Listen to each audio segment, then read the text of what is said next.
আশা করি সবাই ভালো আছেন। এই ভিডিওটাতে আমি বেশ কিছু সাকসেসফুল প্রোফাইল দেখাবো যারা একদমই স্পেসিফিক ক্যাটাগরি নিয়ে, স্পেসিফিক নিশ, স্পেসিফিক স্কিল, স্পেসিফিক ইন্ডাস্ট্রি নিয়ে কাজ করতেছে। এবং এটাই যে একটা বেটার আইডিয়া এবং বেটার সলিউশন, এটা এটা এটা একটু প্রুভ করার জন্য আমি বেশ কিছু প্র্যাকটিক্যাল এক্সাম্পল দেখানোর চেষ্টা করতেছি। ব্যাপারটা হচ্ছে আমাদের অনেকের কাছে মনে হয় যে আমি একটা স্পেসিফিক একটা স্কিল বা নিশ নিয়ে কাজ করলে মনে হয় যেন ব্যাপারটা ছোট হয়ে যেতেছে, ন্যারো ডাউন হয়ে যেতেছে। কিন্তু ব্যাপারটা হচ্ছে এটাই, যত ন্যারো ডাউন হবে তত আপনার মার্কেটিং করতে সবচেয়ে বেশি ভালো হবে, আপনার কাজ করতে সুবিধা হবে এবং আপনার সবকিছু ক্লিয়ার এন্ড কার্ড ক্লিয়ার থাকবে। ঠিক আছে? যতই আপনি ব্রডে যাবেন, বড় বিভিন্ন জিনিস নিয়ে একসাথে করতে যাবেন, তখন আপনি এক্স্যাক্টলি একটা সময় গিয়ে আপনার কাছে মনে হবে যে আপনি কিছুই করতে পারেন না। ঠিক আছে? তো এখানে দেখেন আমি বেশ কয়েকটা প্রোফাইল আমি বাইর করতেছি এবং আমি একটু বেশি এশিয়ান প্রোফাইল দেখানোর চেষ্টা করবো, কারণ হচ্ছে যে আমরা যেহেতু এশিয়ান ফ্রিল্যান্সার এর মধ্যে পড়ে গেছি, তো এখানে যারা মোটামুটি যারা খুব সুন্দরভাবে মার্কেটিং করতেছে তাদের আমি বেশ কিছু এক্সাম্পল আমি এখানে দিতেছি। তারপর আমি কিছু ইন্টারন্যাশনাল পিপলদের এখানে এক্সাম্পল দিব। তো এই প্রোফাইলটা যদি আপনারা দেখেন, সে স্পেসিফিক লোগো নিয়ে কাজ করে। আমাদের অনেকের কনসেপ্ট থাকে যে আমি লোগো নিয়ে কিভাবে কাজ করবো না কাজ করবো। যাই হোক, আমরা কম্পিটিটর যখন রিসার্চ করবো, কম্পিটিটর রিসার্চ করতে গেলে তো আমাদের আমরা যারা যারা আমাদের সেম নিশ ক্যাটাগরিতে কাজ করে তাদেরকে আমাদের প্রচুর স্টাডি করতে হবে। তো এখানে সে কিন্তু লোগো নিয়ে কাজ করতেছে, স্পেসিফিক একটা স্কিল তার। ঠিক আছে? যেটা আমরা বলেছি যে স্কিল অফ ফোকাস, এবং সে এই ব্র্যান্ডিংটা লোগোটা করে হচ্ছে new startup and small business, একদম স্পেসিফিক। ঠিক আছে? তো সেই অনুপাতেই কিন্তু সে তার মার্কেটিংটা করতেছে। এখানে সে এই যে তার একটা পোস্টে অনেক লাইক কমেন্ট করতেছে। ঠিক আছে? তো আপনি যখন এই প্রোফাইলগুলো স্টাডি করবেন তখন বুঝবেন যে তারা স্পেসিফিক ভাবে কাজ করতেছে, অনেক মানে একদম লেজার টার্গেটেড যেটাকে বলে আর কি। ঠিক আছে? তো নেক্সট একটা প্রোফাইল আমি দেখাচ্ছি, সেটা হচ্ছে brand strategist and designer, helping beauty and wellness entrepreneurs. তো specific skill, specific industry, specific audience. ঠিক আছে? তো এখন অনেকেই ভাবে যে আমি শুধু একটা ইন্ডাস্ট্রি নিয়ে কাজ করলে কি আমার চলবে কিনা বা হবে কিনা। অবশ্যই হবে, হবে না যে তা না, তবে ওই উইনিং ইন্ডাস্ট্রিটা, উইনিং অডিয়েন্সটা নিজেকে বের করে নিতে হবে। ঠিক আছে? আপনি চাইলে মাল্টিপল ইন্ডাস্ট্রির সাথে কাজ করতে পারেন, মাল্টিপল অডিয়েন্সের সাথে কাজ করতে পারেন, আপনার আইডিয়াল ক্লায়েন্ট অ্যাভাটার 4-5টা থাকতেই পারে, এতে কোনো সমস্যা নাই। ঠিক আছে? কিন্তু স্পেসিফিক ওয়েতে আপনি মার্কেটিং করবেন। ঠিক আছে? যে ইন্ডাস্ট্রি আপনি টার্গেট করেন না কেন। নেক্সট আরেকটা প্রোফাইল আমি আপনাকে দেখাচ্ছি। এটা হচ্ছে যেমন email marketing specialist for e commerce brands. ঠিক আছে? ই কমার্স ব্র্যান্ডের আসলে তারা প্রচুর পরিমাণ ইয়ে করে, ইমেল মার্কেটিং করে। তো একদম specific email marketing for e commerce brands. ঠিক আছে? আমি যতদূর জানি সে পেড ইন্ডাস্ট্রি নিয়ে কাজ করে, কারণ তো পরিচিত। তো তো আসলে এই যে পেড ইন্ডাস্ট্রি নিয়ে সে মূলত কাজ করে, তো লিখে রাখছে ইকম, বা মূলত সে পেড ইন্ডাস্ট্রি নিয়ে আমি যতদূর জানি সে কাজ করে এখন। ঠিক আছে? তো নেক্সট একটা প্রোফাইল দেখি আমরা, যেমন এটা ইন্ডিয়ান একটা প্রোফাইল, ক্যারোজেল ডিজাইনার, একদম specific content strategies, helping business attract the right customers. তো এখানে তার এক্সাক্ট অডিয়েন্সটা বোঝা যাইতেছে না। ঠিক আছে? এই লেখার মধ্যে, এবং এটা তো বুঝাই দিতে হবে এমন কোনো কথা নাই। ঠিক আছে? তবে আমরা রিসার্চের খাতিরে আমরা চেষ্টা করবো যে সে কোন অডিয়েন্সের সাথে কাজ করতে হয়, তাহলে আমারও ব্যাপারটা বাহির করতে সুবিধা হবে যে আমি এই ইন্ডাস্ট্রিগুলোকে টার্গেট করতে পারি। কিন্তু তার এখানে কভার ফটোতে কিন্তু সে স্পষ্ট করে দিয়েছে, if you are a teacher, trainer, coach or an influencer and having no time to organize and generate leads from your social media, let me help. তাহলে এখানে বুঝাই যাইতেছে সে সোশ্যাল মিডিয়া সার্ভিস দিতেছে, কন্টেন্ট এই ধরনের সার্ভিসগুলো কাদেরকে দিতেছে, সে স্পেসিফিকলি বলে দিয়েছে teacher, trainer, coach and influencer. Okay, পরবর্তী যে প্রোফাইলটা, এটা ফিলিপিনের একটা profile, creative director, reliable and high quality branding and marketing design support. সে মার্কেটিং ডিজাইনের সাপোর্টগুলো দেয়। এই প্রোফাইলটা খুবই ভালো।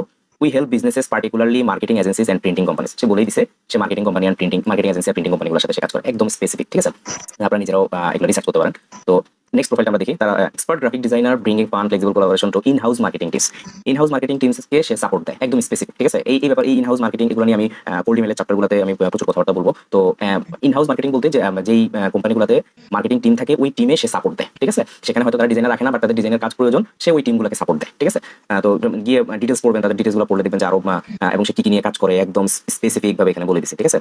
এগুলো পড়বেন, এগুলো পড়লে ভালো নলেজ গেদার হবে। আচ্ছা, এই প্রোফাইলটা একদম স্পেসিফিক, দেখেন structural packaging concepts and sustainable design. ঠিক আছে?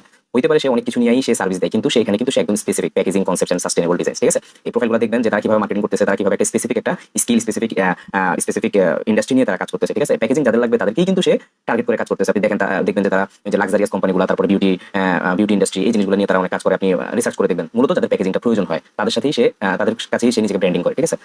আচ্ছা, দুই একটা ফেসবুক প্রোফাইল দেখাই। দেখেন এই প্রোফাইলটা, I help agencies scale by providing reliable WordPress development service, একদম স্পেসিফিক। দেখেন সে এজেন্সিগুলোকে ওয়ার্ডপ্রেস ডেভেলপমেন্ট সার্ভিস দেয়। চাইলে আপনি তাদের ওয়েবসাইটগুলো একটু ভিজিট করে একটু রিসার্চ করবেন যে কিভাবে তারা কাজ করতেছে। ঠিক আছে? এই একটা প্রোফাইল দেখেন, সে হচ্ছে যে সে কিন্তু স্পেসিফিক লিড ম্যাগনেট নিয়ে কাজ করে। ঠিক আছে? লিড ম্যাগনেট, এবং সে সোশ্যাল মিডিয়া নিয়ে কাজ করে। আচ্ছা, আগের যে এটা আমরা দেখতেছি যে সেই যে WordPress development for digital agency, একদম স্পেসিফিক প্রাইসিং সবকিছু তার সেট করা। কেন সেট করা? সে জানে যে সে রিসার্চ করছে, তার রিসার্চ করা হয়েছে বিধায় সে সবকিছু সেট করে ফেলছে। ঠিক আছে? তো এদেরকে যত রিসার্চ করবেন তত দেখবেন যে আপনার খুব অ্যাবিলিটি বাড়বে, রিসার্চ করার অনেক অ্যাবিলিটি বাড়বে, অডিয়েন্স বোঝার অ্যাবিলিটি বাড়বে। ঠিক আছে? তো এই যে সেই স্পেসিফিক কাজ করতেছে, এখন কি তার কাজ কমে গেছে? দেখা গেছে যে তারা কাজ করে শেষ করতে পারতেছে না। ঠিক আছে?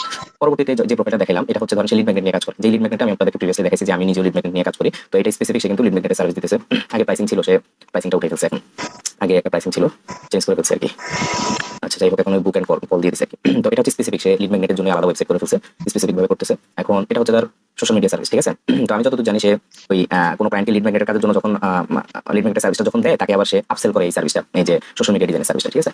তো এই প্রাইসিংটাও সে চেঞ্জ করছে। আগে তার প্রাইসিংটা এমন ছিল না, প্রাইসিংটা তার 99, 120 এরকম খুব কম ছিল। এখন সে প্রায় 5-10 গুণ প্রাইস বাড়াই ফেলছে, ঠিক আছে? এখন এই যে সে চেঞ্জ করতেছে কন্টিনিউয়াসলি, হ্যাঁ, তার মানে হচ্ছে সে রিসার্চ করে করে বাহির করতেছে যে হ্যাঁ এটার প্রাইসিং এত দিলে এই আমার এই অডিয়েন্সের জন্য এরা নিবে, এবং এরা নিচ্ছে দেখেই তারা সে কি করতেছে, সে এইভাবে করতেছে। এই যে সে এটা যদিও তার সোশ্যাল, এখানে সে সোশ্যাল সেটা সোশ্যাল মিডিয়ার জন্য করছিল, কিন্তু সে এখন দেখেন একটু সে চেঞ্জ করছে। কিভাবে চেঞ্জ করছে? এই যে প্রুফ রিডিং, এই যে WordPress content upload and publishing, কিছু কিছু জিনিস সে যেটা কন্টেন্ট মার্কেটিং নিয়ে গেছে, যদিও এটা social media free, social media ডিজাইনটাকে এখন সে ফ্রিতে নিয়ে গেছে, ঠিক আছে? এটাকে ওই কন্টেন্ট মার্কেটিং নিয়ে গেছে। যাই হোক, এটা একটা বলা যায় যে ওই রিটেনার বেসড সার্ভিস আর কি। তো এইভাবে আসলে এই জন্যই কিছু সাকসেসফুল প্রোফাইল দেখানোর কারণ হচ্ছে এটাই, যে আসলে স্পেসিফিক ভাবে তারা কাজ করতেছে, সমস্যা হইতেছে না কিন্তু, এবং তারা ভালো পরিমাণ কাজ করতেছে। যে প্রোফাইলগুলো যখন দেখবেন তখন বুঝবেন ব্যাপারগুলো। তো একটা এই জন্য অনেকের ভয় থাকে যে আমি একটা স্পেসিফিক ইন্ডাস্ট্রি নিয়ে কাজ করবো কিনা, বাকি একটা স্পেসিফিক দিয়ে আপনি স্টার্ট করবেন, তারপর আস্তে আস্তে বুঝবেন যে হ্যাঁ আমি এটা সাকসেস হচ্ছে না, তখন আবার চেঞ্জ করে ফেলবেন। অথবা আপনি একসাথে 3টা 4টা যদি হ্যান্ডেল করতে পারেন তাহলে আপনি করবেন। যেমন আমি অনেকগুলোতে ফেলিওর হয়েছি, আবার অনেকগুলোতে আমি সাকসেস হয়েছি। সবগুলোতে আপনি সাকসেস হবেন এমন কোনো কথা নাই। দেখা গেছে কোনোটাতে আপনার কোনো একটা রিসার্চ আপনার ভুল হয়েছে, ওই রিসার্চ পরে ওই ভুলের কারণে আপনাকে দেখা গেছে আবার ওই ইন্ডাস্ট্রিটা বাদ দিয়ে দিতে হবে, এবং আপনার উইনিং ইন্ডাস্ট্রিটা আপনাকে নিজে বাই করে নিতে হবে। যেমন এরা উইনিং ইন্ডাস্ট্রি বাই করে নিচ্ছে নিজের জন্য, যে হ্যাঁ এই ইন্ডাস্ট্রির এটা প্রয়োজন এবং এই ইন্ডাস্ট্রিকে আমি সার্ভিস দিব, এদের বাজেট আছে, এরা অনলাইনে অ্যাক্টিভ, সবকিছু মিলাই তারা এই রিসার্চগুলো করে তারা কিন্তু এখন জাস্ট কি করতেছে, নিজের ব্র্যান্ডিং করতেছে, কোল্ড ইমেল পাঠাইতেছে, নিজের সার্ভিসটাকে তারা বিভিন্ন সেল করতেছে। আশা করি ব্যাপারটা বুঝতে পেরেছেন। এই ভিডিও এই পর্যন্তই।